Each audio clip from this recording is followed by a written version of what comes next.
Soy Adriana Mas, la organizadora de este primer Congreso Internacional Online de Salud Consciente. Cambia tu vida y transforma tu salud.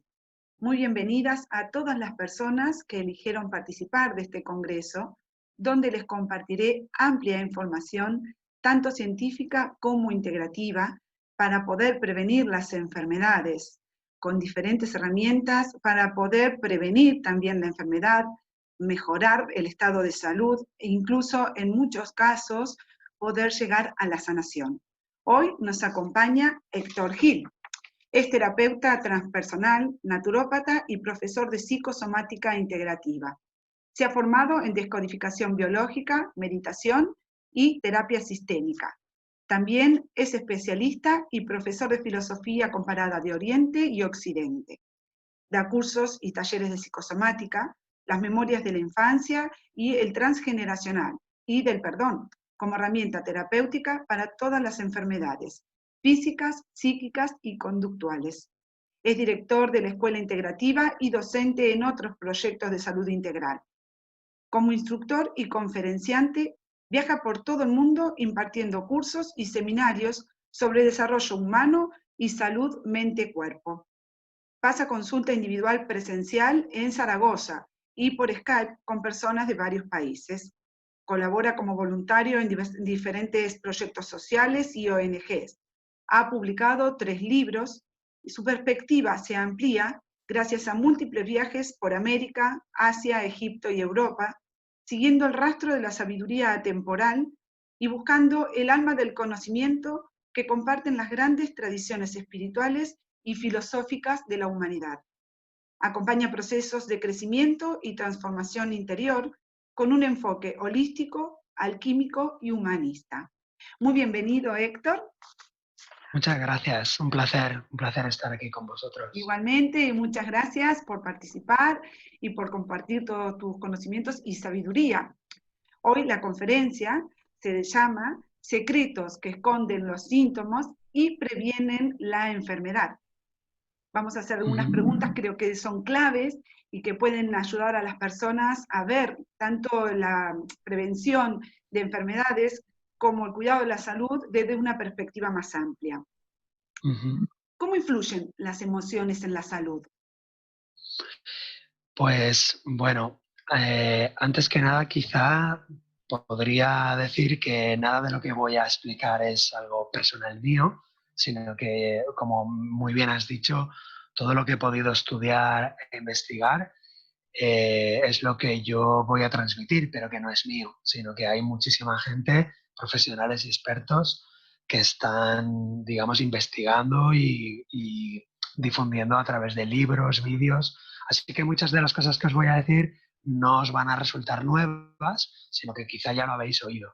¿Qué es lo que puedo aportar yo? Mi experiencia personal, varios años ya en consulta y de alguna manera verificar algunas de esas leyes o enseñanzas de la psicosomática que he podido comprobar que funcionan así y es lo que voy a tratar de transmitiros. Bien, ¿cómo influyen las emociones en la salud? Es algo muy conocido por las neurociencias que cualquier tipo de estrés influyen en la salud a través del sistema nervioso, a través del sistema endocrino, hormonal, etc.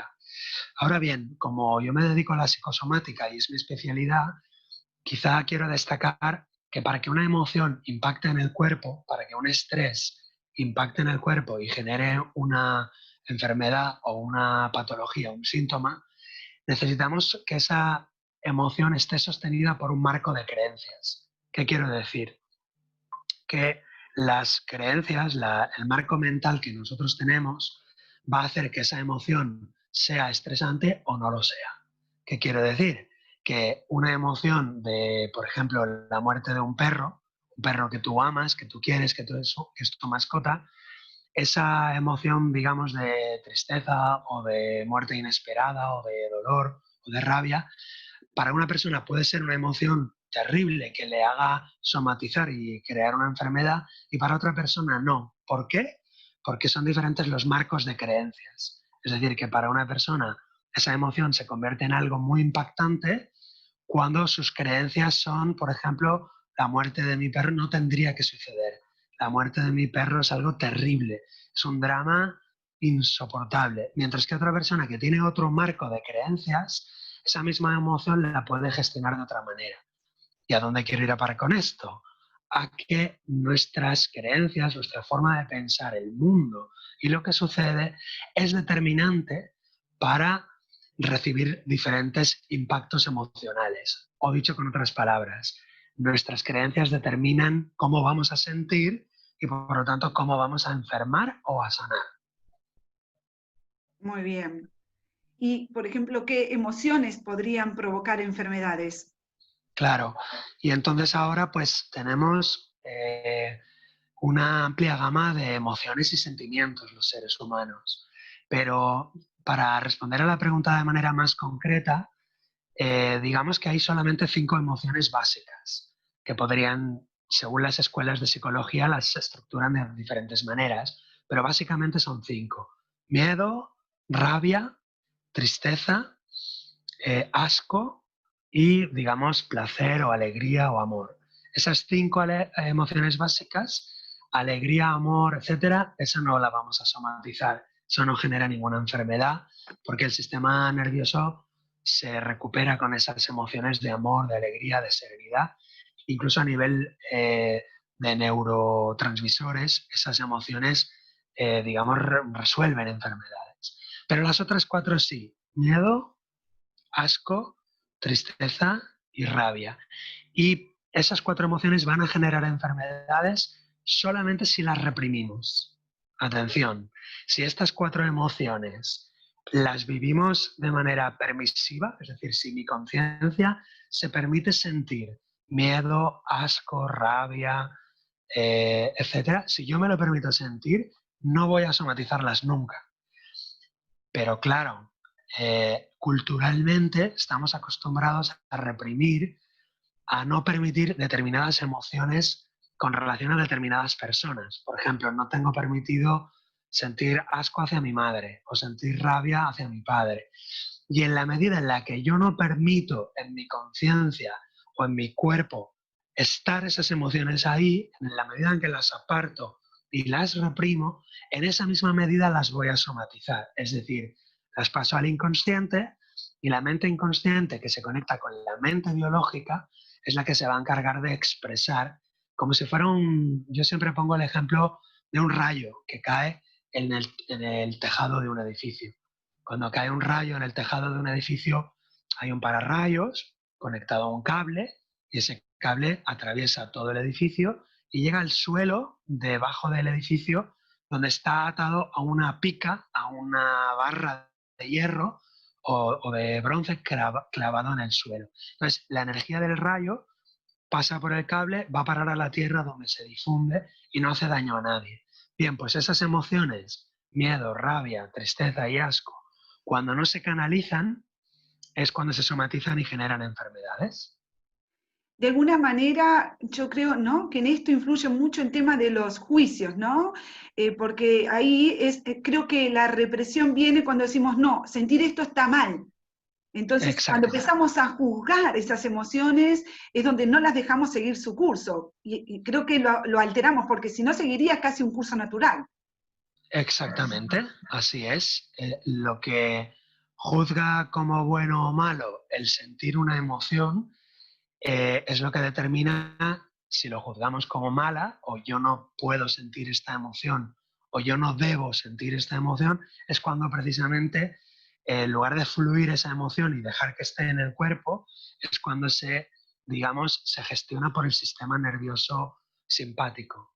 El sistema nervioso simpático se va a encargar de gestionar esa emoción y por lo tanto la va a expresar en alguno de los órganos del cuerpo con la aparición de alguno de los síntomas.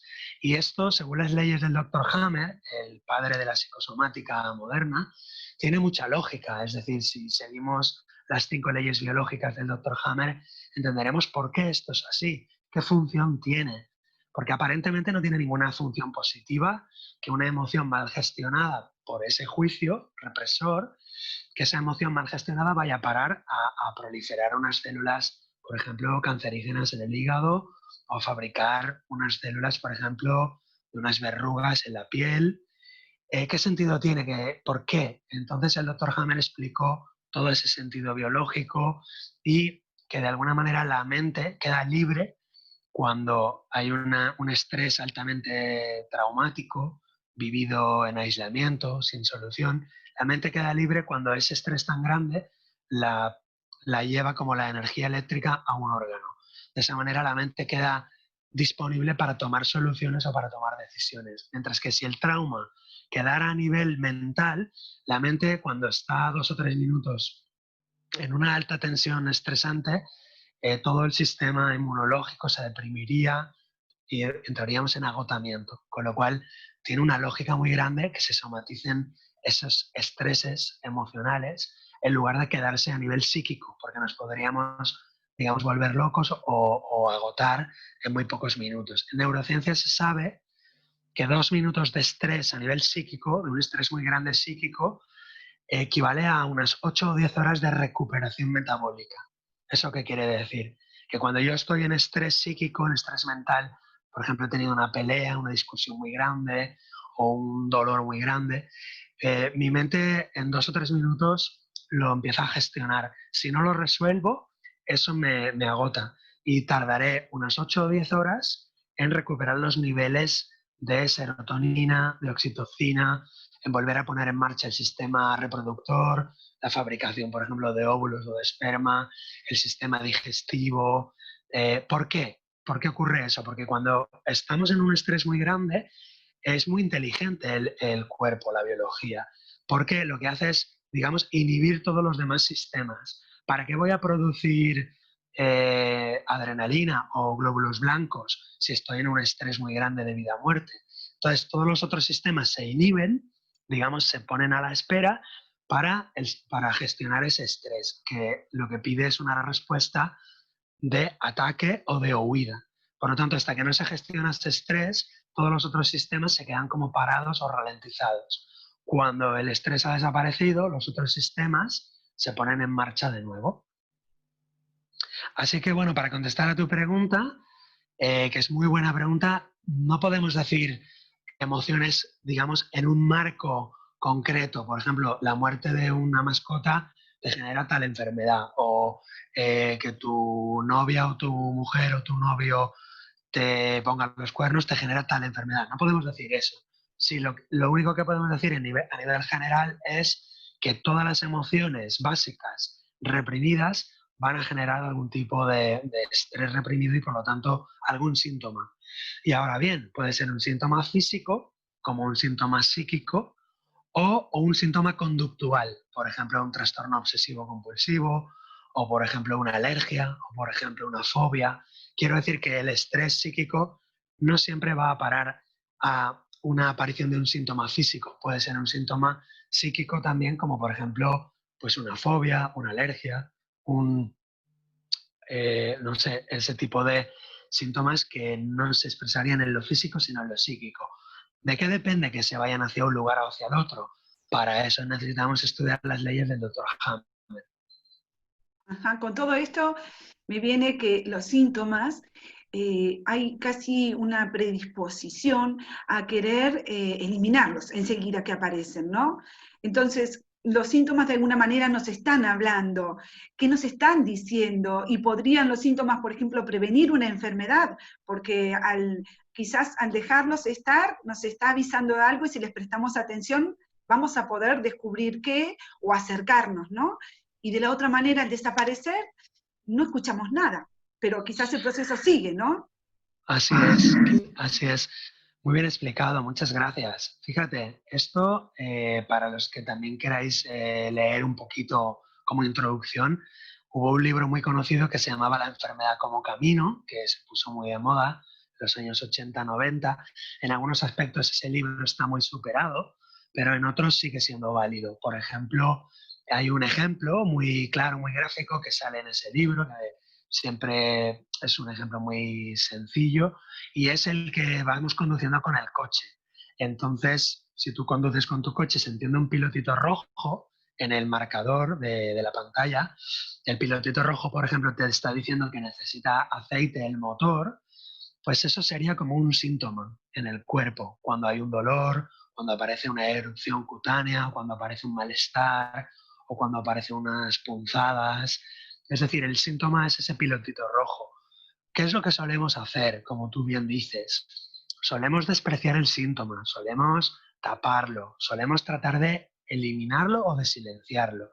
Y eso sería equivalente a coger un martillo y romper el pilotito rojo del coche. Sería equivalente a coger un destornillador y romper esa bombilla roja, cuando lo que nos está pidiendo es que le falta aceite al motor o que tienes que hacerle una revisión o lo que sea. En psicosomática, los pilotitos rojos, o sea, los síntomas, nos están previniendo de una posible enfermedad mucho más grave si no paramos y abrimos el motor. ¿Qué quiere decir en psicosomática eso? Pues que cualquier síntoma, un dolor en la rodilla, unas úlceras en el estómago, unas migrañas, cualquier síntoma, si nosotros paráramos y miráramos por qué aparece en ese momento dado, con qué intensidad, de qué manera, en qué parte del cuerpo concreto, si paráramos y miráramos, podríamos prevenir la enfermedad que vendría en caso de que no resolviéramos lo que nos está pidiendo ese síntoma. ¿Cómo se relacionan los síntomas con ciertos órganos del cuerpo? Porque hay una relación, ¿verdad? Exacto, y entonces ahí viene, perfecto, me has hecho la pregunta genial porque ahora venía, lo iba a responder si tú no me lo preguntabas, que era lo siguiente. Claro, ahora tenemos un síntoma, un dolor aquí, un dolor allá, una molestia o un malestar. Ahora, ¿qué significa y por qué aparece? Entonces ahora necesitaríamos aprender el lenguaje del cuerpo. Y eso no es del todo difícil, aunque al principio es un poco desconcertante. Pero para eso necesitamos pues, conocer un poquito las leyes biológicas del Dr. Hammer o, digamos, esos diccionarios que existen de descodificación, donde explica cada órgano lo que significa. Es cierto que no podemos generalizar para todos los casos, porque los diccionarios o las tablas que hizo el Dr. Hammer tienen excepciones y por lo tanto no podemos aplicarlo a todos los casos. Pero sí que es verdad que en general todos los síntomas siguen una lógica. Por ejemplo, cuando aparece una verruga en una zona del cuerpo, la verruga es una protuberancia en la piel, en la dermis, y la dermis es una capa de la piel que tiene que ver con conflictos de protección. Entonces, si a mí me sale una verruga, por ejemplo, en un dedo, me está indicando que tengo un conflicto de asco y de protección. O de me tengo que proteger de algo que me da asco. Por ejemplo, he tocado un bicho, he tocado un insecto, he tocado una rana, un sapo. La gente suele creer a nivel popular que el sapo te produce verrugas porque tiene algún tipo de virus o alguna sustancia o porque es viscoso. Y no es así. Lo que te produce la verruga es la emoción de asco y de necesidad de protegerte de eso que te da asco. Y esa emoción que tú no expresas, si tú la expresaras y dijeras, ah, me da mucho asco, entonces no harías la verruga.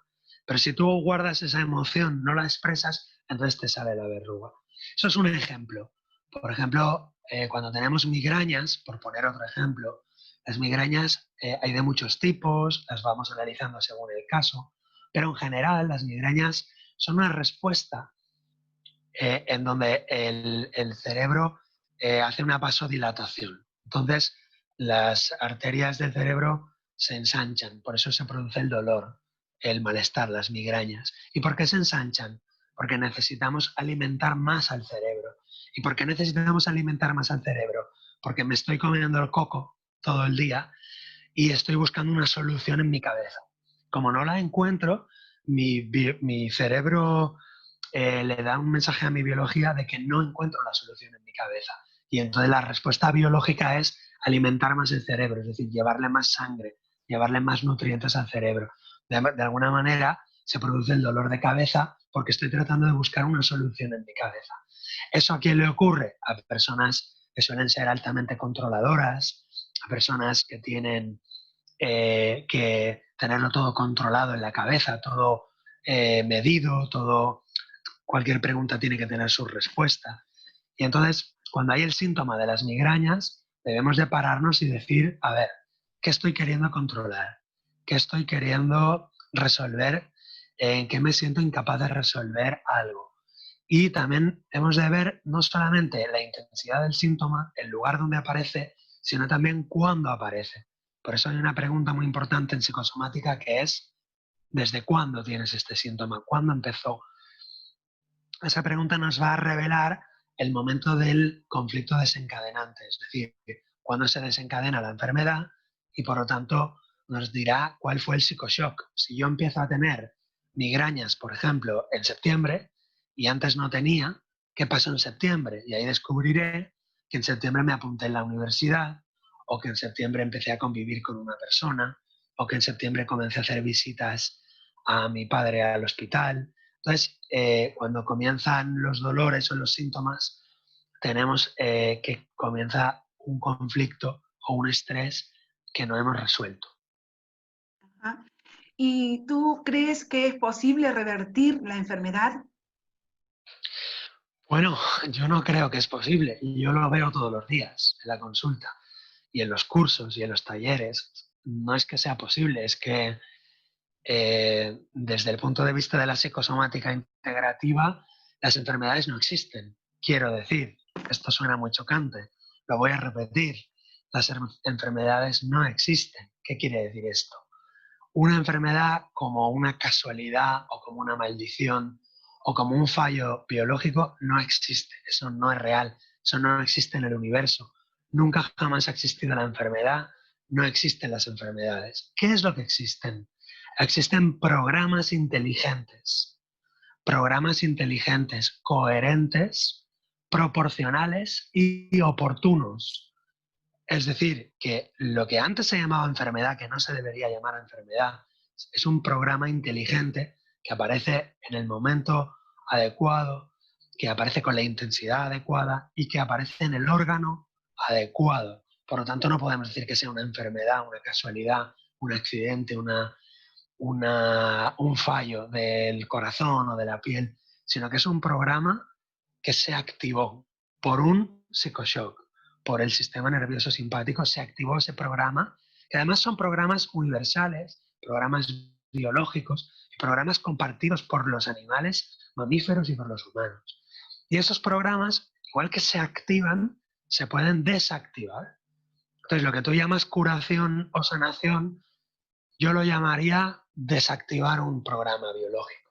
Entonces, lo mismo que se activó, se desactiva. Y por lo tanto, la gente diría ha sanado o ha curado esa enfermedad, pero no se ha sanado ni se ha curado, simplemente se ha desactivado. En el mundo de hoy en el que estamos viviendo, el estrés se ha convertido casi en un mal de la mayoría, ¿no? Entonces, ¿podés darnos algunas enfermedades que estén relacionadas? Porque también hay enfermedades que están apareciendo con mayor frecuencia y bueno, que están relacionadas directamente con el estrés. ¿Cuáles son esas enfermedades que se relacionan con el estrés? Por lo menos, Pues ¿no? Las que claro, más se sí, escuchan. sí, es muy interesante lo que acabas de decir, porque efectivamente el estrés es, digamos, una epidemia ya.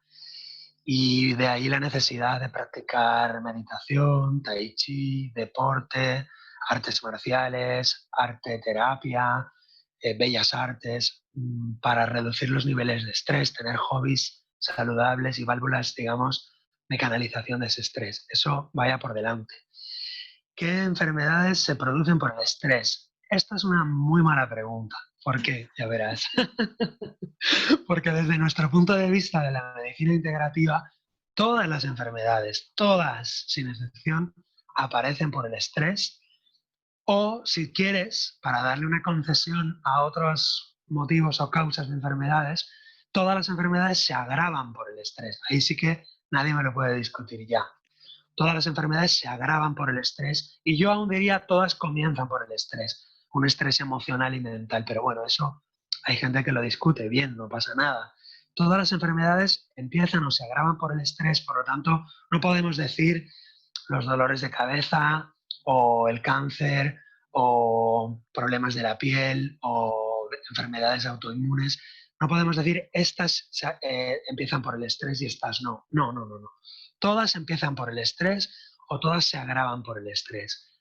Lo que sí que podemos detectar es que cuando disminuimos los niveles de estrés, cualquier tipo de enfermedad disminuye su virulencia. Entonces, por ejemplo, en casos de fibromialgia, pues se han hecho muchísimos estudios donde la práctica de la meditación, del mindfulness, etcétera, disminuye la patología, a veces hasta niveles donde los dolores desaparecen por completo. Ahora bien, en psicosomática vamos a ser un poco más estrictos o un poco más exigentes que en mindfulness. Mindfulness o las técnicas de reducción del estrés o de canalización del estrés, como otras terapias, bajan el estrés. Pero en psicosomática vamos a buscar desactivar el programa. Es decir, no solo reducir el estrés, sino desactivar la enfermedad. Y para eso hay que hacer un proceso, por así decir, cognitivo. Es decir, hay que hacer un proceso de perdón. ¿A dónde voy a parar? A que para que la enfermedad no solamente desaparezca, vamos a quitar el estrés, sino lo que queremos es desactivar el programa por completo, para que no vuelva a activarse cuando yo vuelva a entrar en contacto con el estrés. Y para desactivar el programa por completo, yo tengo que hacer una especie de proceso de perdón, es decir, una comprensión de por qué cada vez que yo entro en contacto con tal persona me estreso, o cada vez que entro en contacto con, no sé, tengo unos exámenes finales o tengo una competición final de tenis, me estreso y hago una tendinitis en el codo. Pues para eso yo voy a tener que perdonar. Voy a utilizar el perdón como herramienta terapéutica para sanar esa creencia, que es la que genera esa forma de percibir esa situación, que es la que genera esa emoción y que es la que reprime esa emoción. Para reprimir esa emoción, para sentir esa emoción, yo debo tener un sistema de creencias y para resolver esa creencia o disolver esa creencia, yo debo de perdonar. ¿Perdonar qué? Perdonar a esa persona o perdonarme a mí mismo en esa competición final y perdonarme en mí, soy patoso, soy incapaz de vencer al rival, soy incapaz de hacer un buen saque en el partido de tenis. Entonces voy a usar la herramienta del perdón o algún tipo de herramienta psicoterapéutica que me, digamos, haga eliminar esas creencias de base. Quitando esas creencias de base, me voy a ir al examen final o a la competición o a ponerme delante de mi padre o de mi jefe y ya no me voy a estresar. Por lo tanto, ya no voy a activar el programa llamado enfermedad.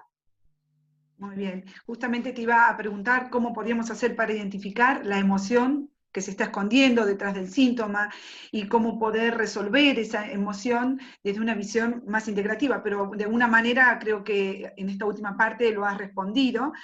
Entonces, cuando la enfermedad llega, porque no hemos podido gestionar los síntomas, ¿hacia dónde crees o nos aconsejarías encaminar la recuperación? Porque a veces lo que pasa es que la gente quizás sabe esto, pero no sabe por dónde empezar. Bueno, ¿cómo encaminarla? De una visión más amplia, ¿no? Sí, sí, sí.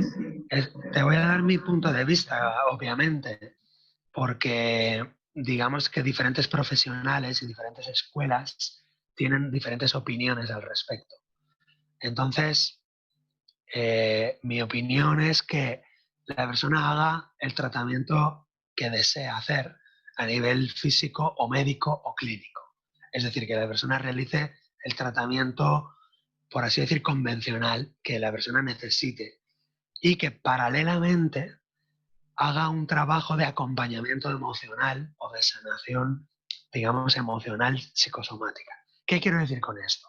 Voy a poner un ejemplo. Si una persona tiene una enfermedad, por ejemplo, de los huesos, o una anemia, o una enfermedad, pues no sé, de la piel, cualquier cosa, que haga su tratamiento, por así decir, clínico convencional, con su médico, con su doctor. Y paralelamente haga un acompañamiento emocional, una terapia que le va a llevar a un autoconocimiento de qué estreses le han llevado a esa enfermedad y cómo gestionar ese estrés, esas emociones y aún más, cómo gestionar esas creencias que le llevan a sostener ese estrés. Y para eso yo lo que propongo es que la persona haga ese camino de manera paralela. Por un lado, la parte clínica y por otro lado, la parte, digamos, de bienestar emocional, que es mucho más amplio, porque incluso incluimos elementos, por así decir, espirituales, como el perdón, es decir, llegar a una paz del alma, a una paz interior. Por lo tanto, para mí la psicosomática integrativa incluye desde el espíritu a la mente, ahí están los elementos racional-cognitivos, los elementos emocionales y los elementos energéticos. Y luego la parte física la hace con su médico o con su doctor. Sabés que justamente desde mi experiencia personal y a partir también de una enfermedad importante, yo he seguido exactamente ese camino. Para mí fue todo un descubrir, un recordar o despertar a mi vida interior, pero al principio tuve que recurrir porque es que no me sentía preparada para otra cosa y confiaba en lo convencional, pero el ir descubriéndome a mí misma me ha llevado a ir haciendo diferentes elecciones después. Y es como que uno va encontrando su propio camino y va diciendo, bueno, esto estuvo ok hasta este momento, ya no lo necesito, ahora lo quiero encaminar de otra manera, pero es a partir de ese reencuentro, ¿no? Con uno mismo, ese volver a la vida interior y esa espiritualidad que siempre valga aclarar, no tiene nada que ver con la religión, sino que tiene que ver con esa esencia nuestra, ¿no? Eso que llevamos dentro nuestro, que nos conecta. Y creo que de alguna manera ahí nos vamos encaminando, porque a veces la gente dice, bueno, pero ¿para dónde salgo corriendo? ¿Por dónde empiezo? Yo creo que empezar a conectar con uno mismo, así como decías, porque mi experiencia personal fue esa y fue genial, porque he tenido, sin habérmelo propuesto o haber sabido claramente a dónde iba a llegar, he tenido realmente una evolución y el ir calmando esos miedos, aceptando los síntomas y, en fin, todo lo que has explicado. Y creo que es una manera excelente, ¿no? Para que la gente tenga la libertad de elegir por sí mismos y no que uno le tenga que decir, tenés que hacer tal cosa. Si no confían en eso. Exactamente, lo has explicado genial y te agradezco mucho tu testimonio porque yo también lo he vivido así, lo he experimentado así, después de muchos años de búsqueda y evidentemente la psicosomática integrativa puede, digamos, dedicarse a un síntoma o a una enfermedad desde un ángulo estrictamente, digamos, de curar esa enfermedad, pero claro que sí que cualquier enfermedad en el fondo nos está transmitiendo un mensaje de búsqueda de la coherencia. Es decir, necesitamos, para sanar de una manera mucho más profunda, interpretar los síntomas y las enfermedades como mensajes que nos devuelven a la coherencia. Es decir, nos están indicando que en algún aspecto de nuestra vida estamos yendo por un camino donde no somos felices o donde no nos estamos realizando. O sea que gracias a la enfermedad y a los síntomas, muchas veces volvemos a conectar con nuestro corazón, con nuestro motivo real de vivir, con nuestros dones, con nuestra, digamos, nuestro real esencia, nuestro camino. Y entonces, en ese sentido, la psicosomática se conecta con lo espiritual. Y es muy hermoso ver cómo muchas personas, a raíz de las enfermedades o de los accidentes, han podido, por así decir, replantearse muchas cosas, ¿no? Su estilo de pareja, su estilo de sexualidad, su estilo de trabajo, su manera de encarar los problemas de la vida, las ausencias, las pérdidas. Y a mí me gusta mucho que el proceso psicoterapéutico en psicosomática se convierta también en un camino espiritual en ese sentido, ¿no? De descubrimiento de uno mismo y de conectar con uno mismo. Claro que sí, que eso implica también un cierto riesgo, por así decir, porque es una aventura.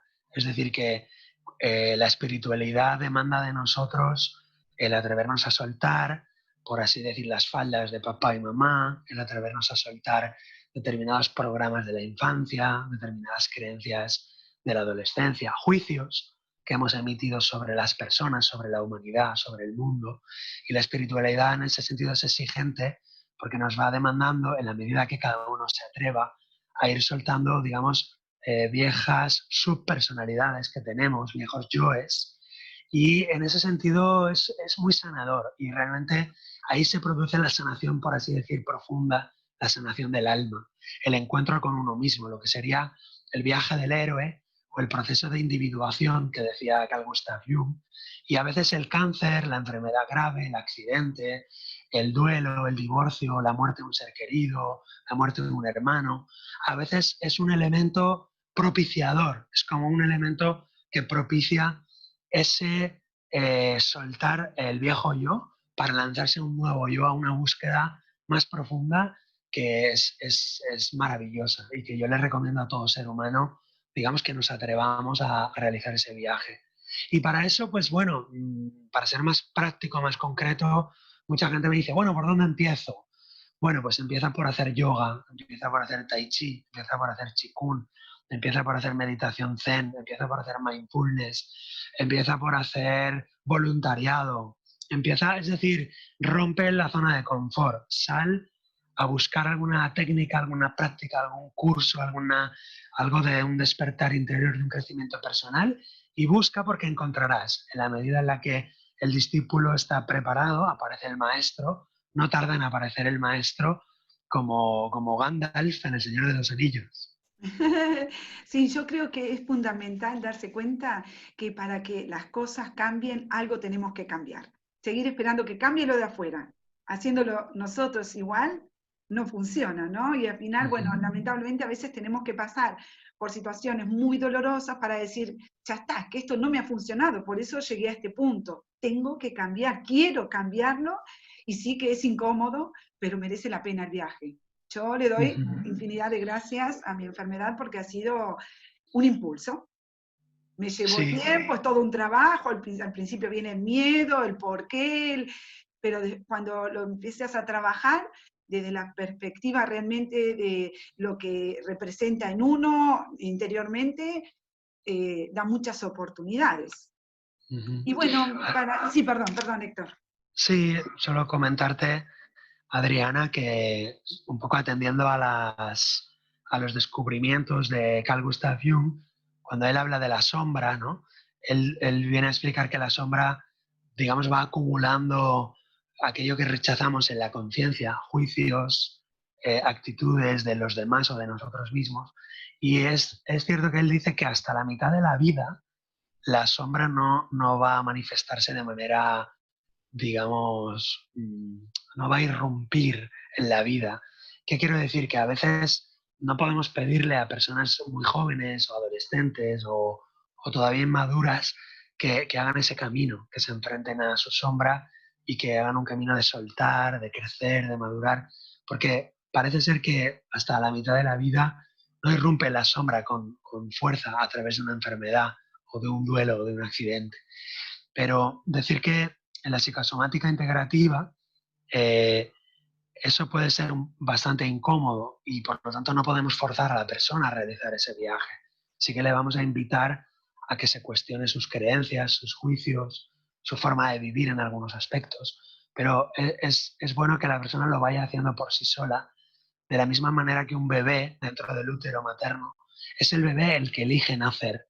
Por lo tanto, es la persona la que tiene que elegir, por mucho que esté sufriendo, salir de su zona de confort y comenzar a cuestionarse sus creencias. Porque de alguna manera pasar por ahí exige tomar la responsabilidad de la propia vida, como tú estabas explicando, Adriana.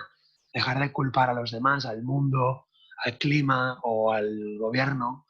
Y asumir la propia responsabilidad exige un grado de madurez muy interesante y en ese sentido, quiero decir que a los gobiernos, a las multinacionales, a las grandes empresas, no les interesa personas responsables, personas adultas y personas maduras.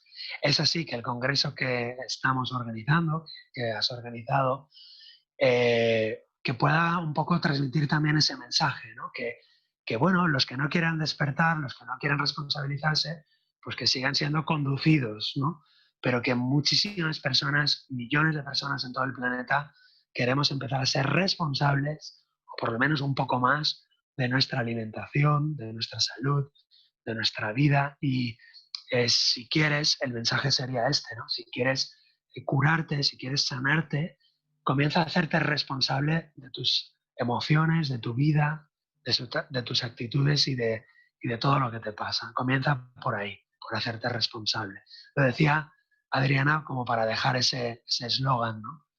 de madurez.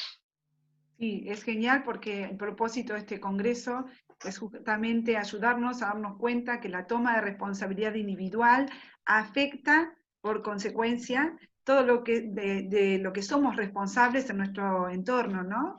Y ni hablar por nuestros hijos, porque al final ellos no nos escuchan, ellos nos observan y si pueden aprender de nuestro ejemplo, a medida que crecen les va siendo más fácil ponerlo en práctica. Y yo siempre le digo a mi hija, bueno, aprendí lo que no me funcionó para ser feliz antes, ¿no? O para tener más paz antes, no esperar a una enfermedad, a una pérdida. Siempre hablamos en las consultas, en los cursos, en los talleres y mucha gente lo pregunta, ¿qué puedo hacer para sanar a mi hija? ¿Qué puedo hacer para sanar a mi hijo? ¿Qué puedo hacer para no transmitirles pues todas estas creencias, por ejemplo, de mi árbol transgeneracional a mis descendientes? Y yo siempre les digo que puedes hacer muchas cosas, pero hay algo que es lo más importante, que es el ejemplo. Es decir, darles el ejemplo de una vida coherente, de una vida feliz. Si tú eres una madre o un padre coherente con tu vida, eres feliz, estás realizándote en tu profesión, en tus relaciones, en tu espiritualidad, ese es el mejor ejemplo que le puedes dar. Porque lo que le digas con las palabras no sirve para casi nada. Se sabe que la coherencia se transmite de corazón a corazón. Si tu hijo o tu hija capta en ti que eres una persona feliz, una persona que sabe disfrutar de la vida, ese regalo es el mejor regalo que le puedes dar a tu hija o a tu hijo. Por lo tanto, no te preocupes tanto de su enfermedad, de su problema, de sus peleas, de sus obstáculos, porque si te concentras en eso, de alguna manera lo estás potenciando. No, preocúpate de ser feliz, de ser coherente y de darle permiso, de alguna manera inconsciente, solo por tu ejemplo, permiso para que esa persona, tu hijo, tu hija, sea feliz, sea abundante, sea sana, porque muchas veces no les estamos dando el permiso de manera inconsciente a nuestros hijos para que sean felices, para que sean saludables, para que sean abundantes. Entonces, ¿cómo les estamos impidiendo eso? No siéndolo nosotros. Es decir, si yo no soy feliz, si yo no soy abundante, si yo no tengo salud, inconscientemente le estoy diciendo a mis hijos, tú no te mereces todo eso. Y mucha gente por fidelidad familiar, por fidelidad ciega, no se cura. Es decir, que eso entraría en otro apartado muy grande, que son los conflictos bloqueantes o los conflictos que impiden la curación. Y en el 98% son lealtades o fidelidades familiares a programas o a personas del clan. Bueno, Héctor, para ir cerrando un poquito y volviendo al tema del estrés, ¿qué, por ejemplo, nos podrías dar 3 síntomas del estrés que pueden ser la antesala o la anticipación de una enfermedad? Sí, por ejemplo, pues un síntoma sería dormir mal o dormir poco. Cuando yo duermo muy mal, duermo muy poco, no descanso, ahí hay un estrés durante el día que se está reflejando en esa falta de sueño. Otro síntoma, por ejemplo, sería eh, cuando hay, pues, por ejemplo, impotencia sexual para el hombre o para la mujer. Por ejemplo, no hay posibilidad de llegar al orgasmo para la mujer o, por ejemplo, para el hombre hay una eyaculación precoz, por ejemplo, ¿no? ¿Qué estrés puede haber ahí? Pues tengo un conflicto con la mujer o con el hombre a quien no le quiero satisfacer porque tengo rabia acumulada contra, yo qué sé, mi novio o mi novia o mi mujer o mi exmujer. En el caso del insomnio, que no lo he dicho, por ejemplo, ¿qué estrés podría haber ahí? Si no me permito descansar o no me permito dormir, por ejemplo, podría ser un estrés de tipo, tengo que velar a un muerto, hay alguien que ha muerto y no he velado, no he hecho el duelo, no me permito dormir o descansar. Otro estrés podría ser, tengo que estar atento, tengo que estar atenta, tengo que estar vigilante. Por ejemplo, en el trabajo me van a quitar mi puesto de trabajo y entonces duermo mal. ¿Por qué? Porque estoy trasladando al cuerpo físico la vigilancia que yo creo necesitar. Entonces por la noche no duermo porque estoy vigilando para que no me quiten el trabajo. Entonces, eso sería un ejemplo de un estrés, ¿no? Otro ejemplo del estrés, por ejemplo, vamos a poner una rinitis. Por ejemplo, tengo una rinitis, a lo mejor llevo varios meses con ella. ¿Cuál sería el estrés? Por ejemplo, intuyo que algo va a pasar que me estresa mucho, porque la nariz tiene que ver con lo que yo intuyo, con lo que yo veo venir desde frente, es decir, me viene algo desde el futuro que yo creo que va a ser malo, va a ser peligroso, y entonces la rinitis es para no oler, para no percibir eso que me genera un peligro y no lo puedo resolver. Entonces, también podría tener que ver con el territorio. La nariz tiene que ver con el territorio, es un conflicto de territorio. Por ejemplo, se mete alguien en mi casa que no quiero oler. Por ejemplo, mi suegra o mi cuñado, y me genera estrés oler a mi cuñado o a mi suegra en mi casa, en mi sofá. Y como no lo resuelvo el conflicto, el estrés tampoco lo expreso, el cuerpo, el organismo tiene la respuesta y es que inhibe el olor a través de la rinitis y así se elimina el estrés. Evidentemente tú sigues en contacto con esa situación estresante, pero al no percibir el olor de tu suegra o de tu cuñado, digamos el sistema simpático se queda más relajado.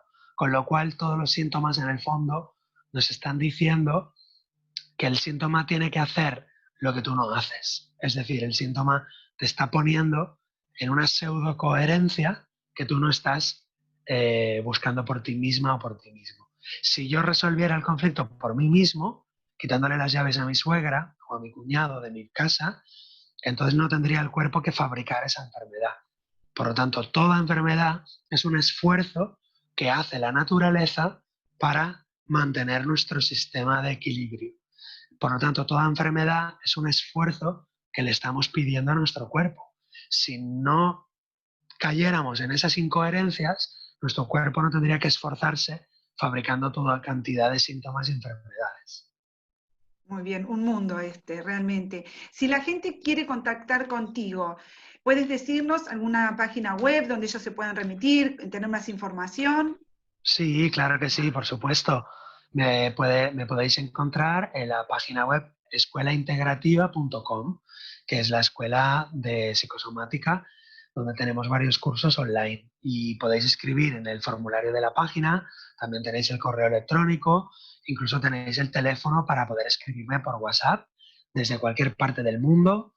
Estaré encantado de atenderos y estoy trabajando con muchas personas alrededor del mundo por Skype, por videollamada de WhatsApp y también viajo donde doy cursos y conferencias y bueno, es un placer atenderos.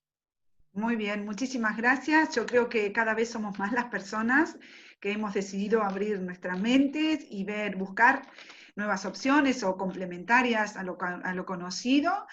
Y te agradezco muchísimo toda tu participación, tu aporte. Y bueno, nos veremos pronto en próximos congresos. Claro que sí, cuenta conmigo, Adriana, para lo que necesites. Te mando un abrazo muy fuerte y a todos vosotros, a ti que estás viendo este congreso, muchísimas gracias. Un abrazo muy grande y cuídate mucho. Un abrazo, muchas gracias.